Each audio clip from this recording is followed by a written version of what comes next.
Bonjour à tous et merci de nous suivre à la grande une du quotidien bleu d'Amalmana. Le jour ce matin, Bamenyam, une attaque séparatiste fait 9 morts. Les attaques précédentes dans ce village s'étaient soldées par la mise en déroute des assaillants. Cette fois, les commerçants ont été pris au piège. L'information a été retrouvée à la page 3. Libye-Cameroun en petite une, les lions indomptables se font peur. Et puis, festival des saveurs du Cameroun et du monde, immersion dans un plat de taro à la sauce jaune. Le quotidien vert Émergence s'intéresse également ce matin à la région de l'Ouest lorsqu'il titre « Massacre à Bamenyam ».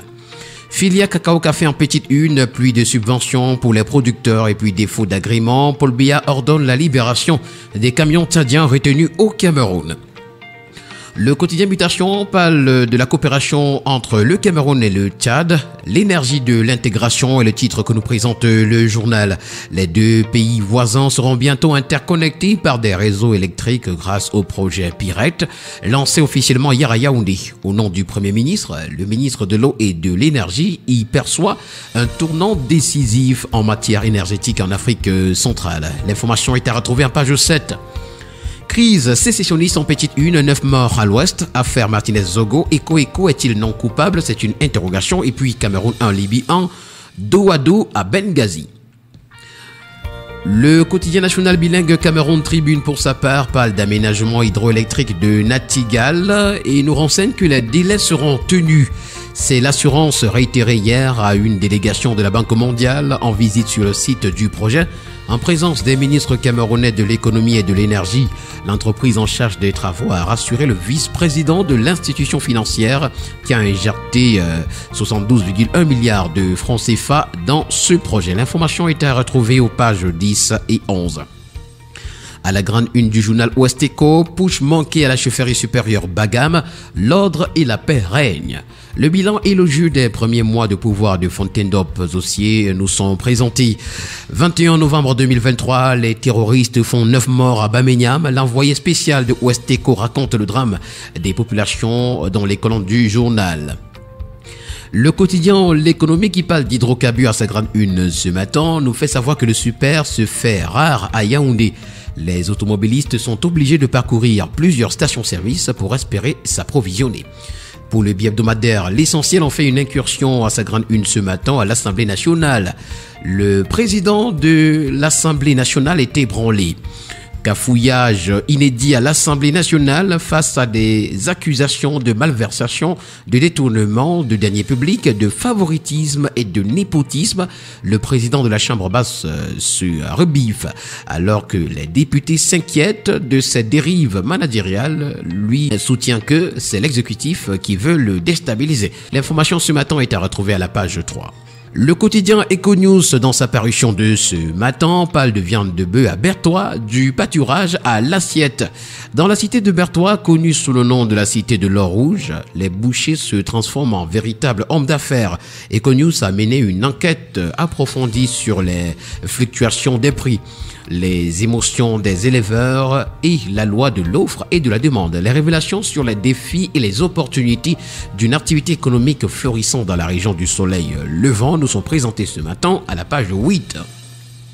Le quotidien de la santé, Éco-Santé pour sa part ce matin, s'agissant de lutte contre le paludisme, nous renseigne que le Cameroun reçoit sa toute première cargaison de vaccins. Il s'agit au total de 331 000 doses de vaccins qui ont été réceptionnées à l'aéroport de Yaoundé-Simalan. C'était hier, 21 novembre 2023, par le ministre de la Santé publique, le docteur Manaouda Malachi, en présence du secrétaire permanent du programme élargi de vaccination et d'autres partenaires techniques et financiers. Les 10 vaccins vont être administrés uniquement aux enfants âgés de 6 à 24 mois dans les 42 districts du pays les plus touchés par le paludisme. Ces enfants recevront 4 doses, soit une première dose à l'âge de 6 mois, une deuxième à 7 mois, une troisième à 9 mois et une quatrième à 24 mois. L'information au complet est à retrouver à la page 4. Centre international de référence Chantal Biya en petite une ce matin, le conseil scientifique passe au scanner les activités de l'année en cours. À la grande une du quotidien, le quotidien, on parle de transport routier. Le président Paul Biya ordonne la libération des camions tchadiens. Et puis urgence sanitaire et prévention épidémiologique, plus rien ne sera comme avant. La voix des décideurs, pour sa part, ce matin, parle à sa grande une de la mise en place du Fonds monétaire africain et nous renseigne que c'est le Cameroun qui donne le ton. L'assassinat du guide libyen Muammar Kadhafi par l'OTAN n'a pas conduit à l'abandon par le sage Paul Biya de cette initiative salutaire pour le continent africain en quête d'indépendance financière. Le bi-hebdomadaire Génération Libre est également à course ce matin et nous parle des enjeux du CIPROM Jeune, Youth Connect Cameroun et Jeunasesco. Les éclairages du ministre Moulouna Fotsu nous sont d'ailleurs présentés des pages 6 à 7. Pour le bi-hebdomadaire L'équation ce matin, on parle du renouvellement et de l'entretien de la voie ferrée. Camrail poursuit ses investissements. Ce jour, avec le Crayon Info, on s'intéresse à Kanguka. Pasteur de charme, s'exclame ce matin le journal. Il draine les foules comme un dresseur d'hommes. Son principal argument, le Christ. Qui est donc Christ? Dit Koumana. C'est à retrouver ce matin des pages 4 à 5. Le quotidien L'Info à chaud pour sa part parle de publicité mensongère de la diffusion du match Cameroun-Libye et nous renseigne que la CRTV est au banc des accusés. La télévision nationale n'a pas pu diffuser le match de football contre la Libye malgré le rendam publicitaire fait avant le début de la rencontre. Les téléspectateurs ne découlèrent pas et font fi du communiqué publié par le top management qui évoque une offre financière en augmentation de 100% de la part de la société détentrice des droits de diffusion de cette compétition. C'est à retrouver ce matin à la page 2. Le journal Repère, pour sa part, s'agissant de denrées alimentaires, transport et logement, parle de 7,7% de taux d'inflation au Cameroun. C'est, selon l'Institut national de la statistique, l'INS, la moyenne à fin octobre 2023.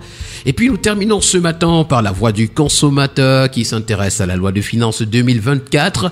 Le texte toujours pas déposé. Barrage de Natigal, le spectre d'une criminalité financière et puis Vincent Sostenfunda. Le Canada doit payer aux Africains une taxe. Mesdames et messieurs, c'est avec cette sortie de Sostenfunda que nous mettons un terme à cette autre parution de la revue de la presse camerounaise. Merci d'avoir été des nôtres ce matin. Au plaisir de vous retrouver demain pour un autre exercice. Mais surtout, n'oubliez pas qu'acheter un journal, c'est participer significativement à l'édification d'une société libre et transparente.